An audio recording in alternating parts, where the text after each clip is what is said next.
Hi, my name is Geraldine Timler. I'm an associate professor at James Madison University, and we are about to start a third module of a three-part series on language sampling. In this module, we'll be reviewing pragmatic language sampling and analysis. If you haven't completed modules 1 and 2 of this series, please do so and complete the knowledge checks before beginning this third module. Also, before you start this module, you may want to go back to the VDOE website and download 2 Word files that we'll be reviewing in this module. They are a share and tell sampling protocol and a share and tell rating scale. All right, let's get started. Financial disclosures: I receive a salary from JMU, and since this series of modules is sponsored by the Virginia Department of Ed, I received compensation for the development of the modules. I have nothing non-financial to disclose.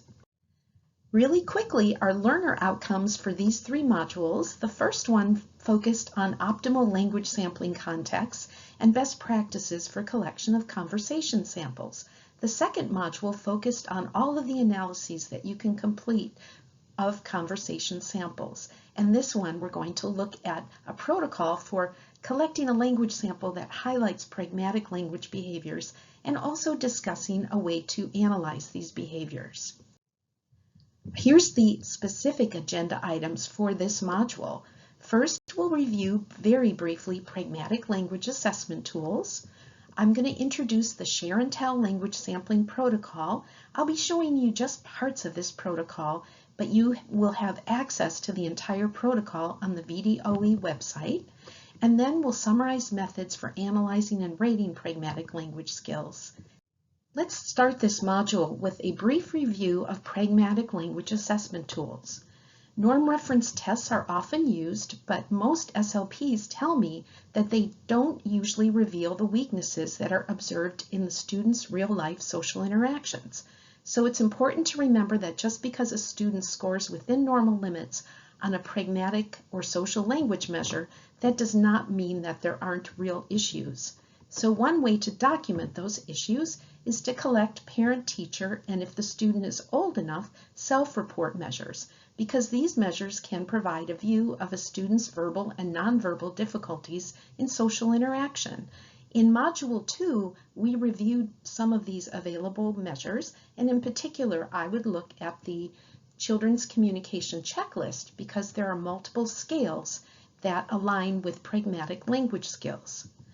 Another tool is to do an observation of the student's peer interactions in the classroom or at recess or in the lunchroom, because these also provide authentic data of social interaction abilities and the peers' responses to that student. And of course, language samples, which is the focus of this module, and we know that language samples can provide documentation of parent and teacher report measures, and they can inform intervention plans as well as document student progress as a result of intervention. So they are good also for progress monitoring. So just in closing on this very quick overview of pragmatic language assessment tools, the bottom line is you want to limit your use of norm reference tests. Sometimes these tests might be helpful for intervention planning, but I don't find them helpful typically for identification of pragmatic language impairment. You also want to use multiple data sources, including those that can be repeated for progress monitoring, including peer observations and language samples. So let's start with an overview of the share and tell language sampling protocol for documenting pragmatic language skills. And as I said, this protocol is available in a Word document on the VDOE website. All right, this protocol is one that we've been using in my lab for over a decade, and it's for school-age children and adolescents ages 5 to 14 years, so I haven't done it with preschoolers. And in this protocol, adapted from Hadley's work, the SLP actually elicits 3 discourse types within a 1 10 to 12 minute sample. Each mini sample segment is 3 to 4 minutes. And here are the 3 mini sample segments. There's a personal retell or recount sample, in which the student shares a problem with a sibling or a pet. So this is really a conversational type sample. There is an expository sample where the rules for a game or sport are discussed. And then finally, it ends with a book or movie retell sample where we ask the student to tell us the beginning, middle, and end details of the book or movie. More and more, I find that students are not reading as much, so they usually want to retell a movie rather than a book. So the reason it's called the share and tell is because the clinician starts with some shares. For each mini sample, the SLP presents at least one share. And on the last page of the protocol, I give you some examples of shares. Now the shares, you don't have to use the ones on my protocol. You can develop your own, but I'm going to give you some general guidelines for how to develop a share. You want the share to have at least 4 to 6 past tense utterances because you're really providing a model for what you expect the student to share when it is his or her turn to talk. You want to have a couple of complex sentences with at least one subordinating conjunction. So here's an example. My brother was playing with it when I wasn't home and he broke it. When is the subordinating conjunction there? And this is because we want to elicit complex syntax from the student. Expository shares should include a minimum of 5 to 6 procedure steps. And again, you can see an example of one of these shares on the last page of the sampling protocol. And then the book and movie retells want to include parts of good narratives. So a problem, a plan to resolve that problem, an emotional reaction, and a resolution. Let's look at an example of a share script for a personal retell. And these are called shares because it is the clinician who is sharing this script with the student. And although it's called a script, we're not actually reading these scripts. We're sharing them in a conversational tone. And here's an example for the personal retell, which is the first mini segment of the share and tell protocol. And this is about a problem with a sibling. One time when I was younger, I bought a Nintendo Switch with my own money. My brother was playing with it when I wasn't home one day and he broke it. I was so mad. I had to wait a whole year before I could get a new one. Oh, I was so mad. Let's look at another example. This is a problem with a pet. My dog's name is Pepper. One day he was playing outside and he saw a bunny. He jumped over the fence to chase that bunny, and then I had to jump over the fence to chase after him, but I couldn't catch him. Finally, the bunny went in a hole, so Pepper came back to me. I was so frustrated with him. Now I'm sharing these a little bit more rapidly than I would do with a student, but the idea is that you're providing a model of what you're hoping the student will do when it's their time to share. The other thing I want to point out is the use of emotion words in both of these scripts. I primarily see students with pragmatic language impairments, so I'm looking to see if they share emotion in their own script, but also to see if they respond to the emotion that I'm feeling as I'm sharing this little story with them. Here are the specific directions for what to do after you've delivered your share in a conversational tone. You want to pause for up to 30 seconds to provide an opportunity for the student to comment or ask a question about your share. So one of the things we know is that kids with pragmatic language impairments often don't really listen to the other communication partner. So we want to see if they have listened to it and if they have a question or some sort of emotional reaction to what you just shared with them. After that, that's when you invite the student to tell something similar. And the prompts vary. So the retell prompt is, I wonder if something like this has ever happened to you. The expository prompt, now I'd like you to tell me about a favorite game or sport that you like. And then the storybook retell is, I'd like to hear about your favorite book or movie.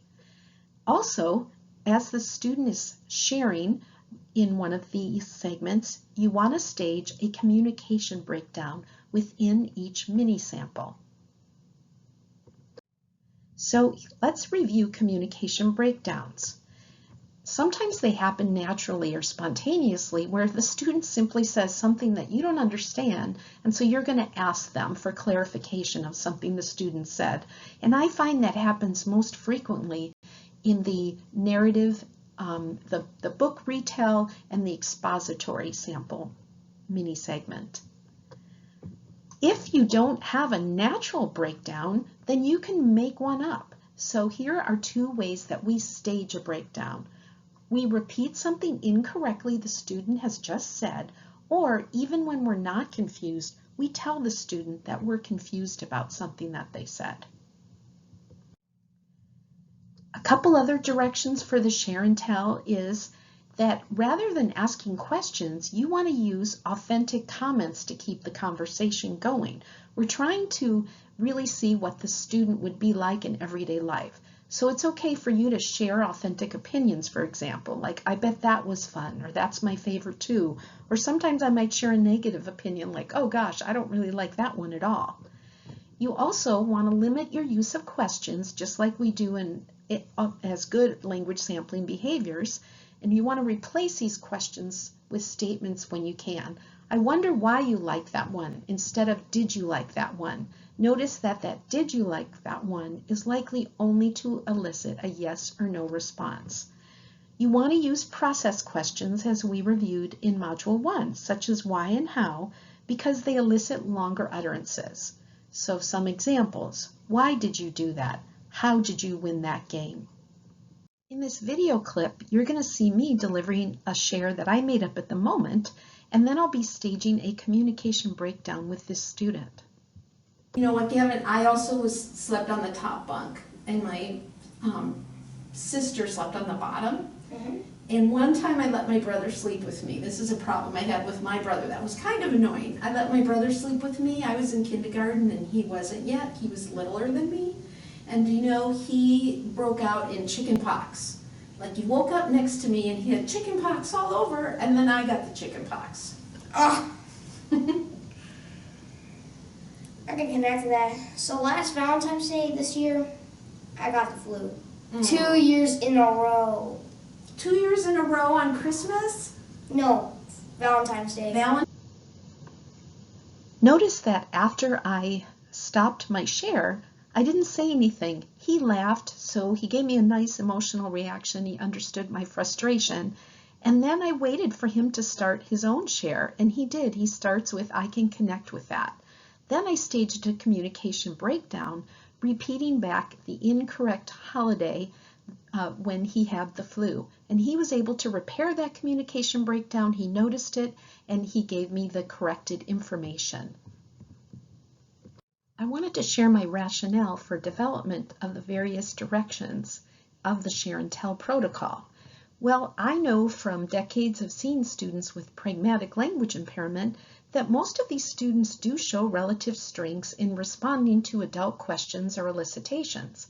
So they will answer me when I say, why did you do that? Or tell me more. But some of their responses may be slightly incorrect or off topic, or what we might call non-contingent, and not really match the context. So this is a relative strength in that the student knows that they're supposed to answer a question or a statement that directly tells them to talk more about something. So although students with pragmatic language impairments often do respond to direct requests to tell me more, they do show difficulties in taking turns, some students too few turns or some students too many turns, and they have difficulty producing spontaneous comments and questions that build the conversation. And by spontaneous, I mean ones that we haven't directly tried to elicit by saying things like, tell me more. So they're either non-responsive, and I can only know that if I give them pause time to see if they're going to respond, or they're non-contingent, which means they fail to meet the informational expectations of the previous comment. So basically, their comments are slightly off topic or unexpected. And we'll see some examples of that at the very end of this audio clip. Is he going to have a party? I am. Well, tell me about that. All my friends are going to be there. All your friends? Now, girls, boys, all sorts of stuff. Especially Andrea. Andrea? She's your special friend? Yeah. I wonder why you like Andrea so much. I brought her flowers.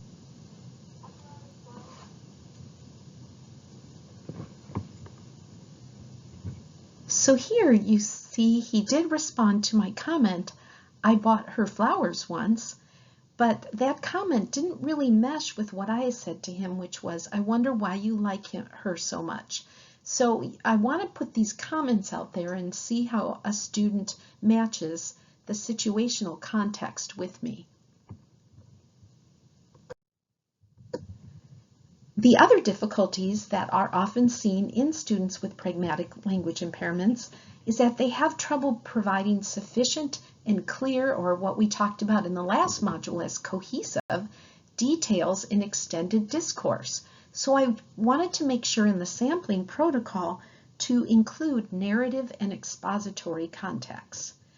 And they also have difficulty either noticing that the listener is confused, or maybe they notice, but they don't know how to respond appropriately to communication breakdowns. So I wanted to have communication breakdown opportunities in my sampling protocol.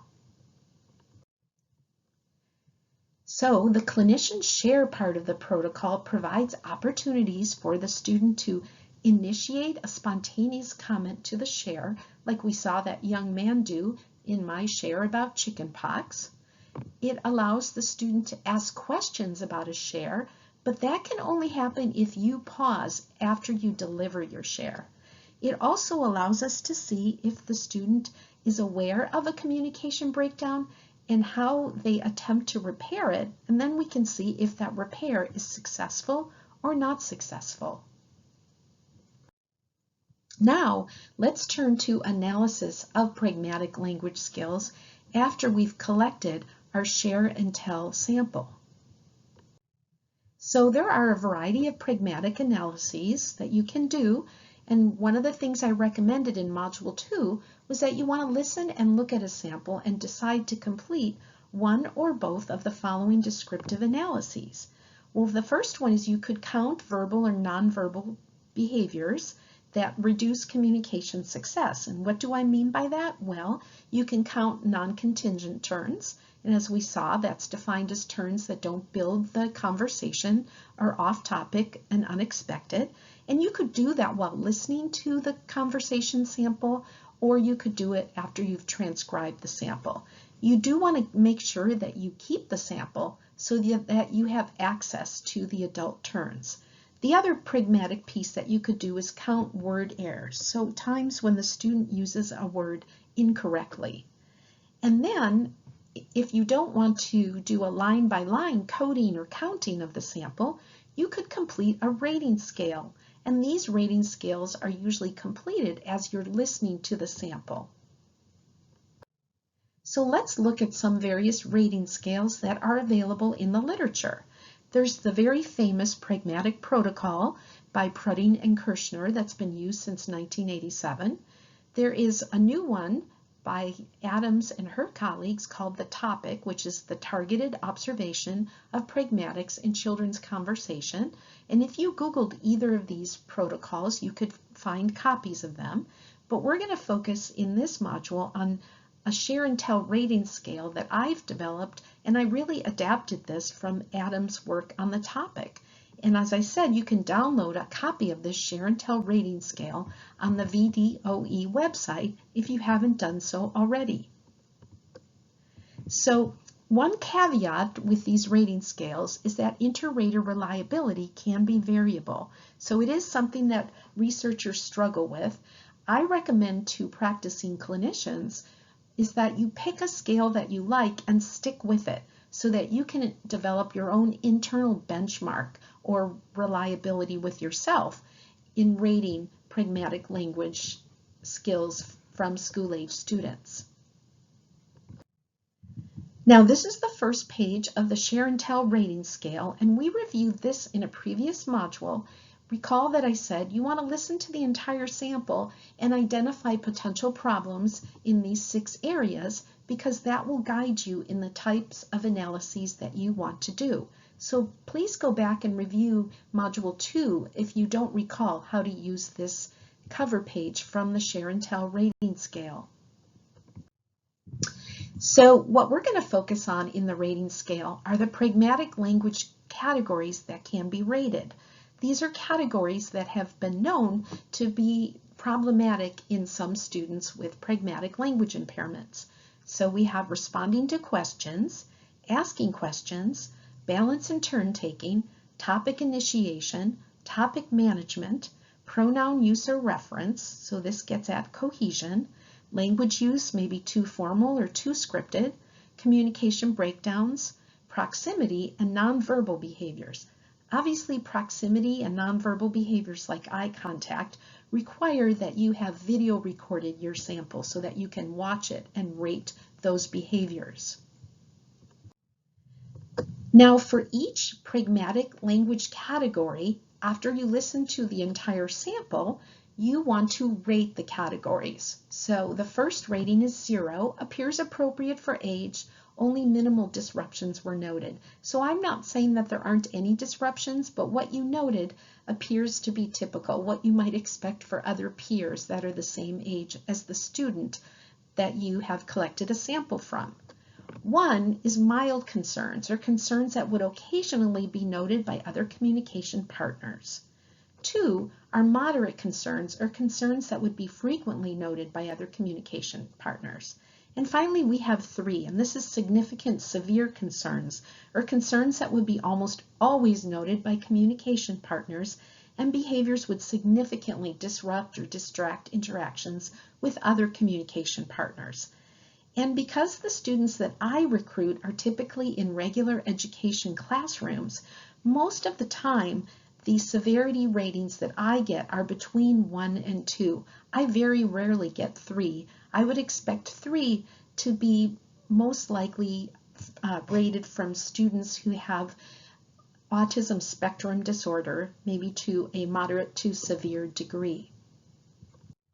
Now, within each individual pragmatic language category, there are boxes that you can check that describe various behaviors that you might want to use to inform your intervention planning. I'm not going to go through every category here, but here's an example of individual behaviors from the topic management behavior category. And you can look at the rest of the categories on the file that you downloaded. So for topic management behaviors, we might see that the child provides excessive amount of detail, the child stays on a topic too long, the child returns to the same topic over and over, the child provides too few details, the child provides irrelevant or tangential details, or the child provides out of sync comment, irrelevant or off-topic comments. And so for that last audio clip that we just heard, I would probably check this last box for that student, because as he listened to the entire sample that he gave me, there's multiple opportunities where I saw the out of sync comments that he does. So let's summarize what we talked about in this module about pragmatic language sampling and analysis. So we talked about sample collection, and you want to provide opportunities for students to ask questions and to respond to your comments. You want to do that by making sure you use that pause time for up to 30 seconds. I say keep it real by sharing your opinions and stories. So you really do want to give students a chance to engage or show that emotional engagement with you, or show that they can't show it. That's what we're trying to elicit when I say we want to elicit a variety of pragmatic language behaviors. In sample analysis, you can listen to the sample and you can decide to do some counts and transcribe it, or do online counts while listening, and you can do or complete a rating scale. And I would suggest that for some students you want to do both. I will tell you that in a recent undergrad honors thesis completed in my lab, we found that completing the rating scale was a closer match to the parents' rating of the child on the CCC2 rather than the count of non-contingent utterances and turns that the student did. I recommended that you find a rating scale that works for you and your caseload and use it consistently so that you can develop intra-reliability. So even though sometimes there's problems with reliability between raters, inter-reliability, if you continue to use a rating scale yourself, you should get good intra-reliability. So the next steps. You have completed all 3 modules, hopefully. Take the knowledge test for Module 3. Thanks for listening to this 3-part series on language sampling.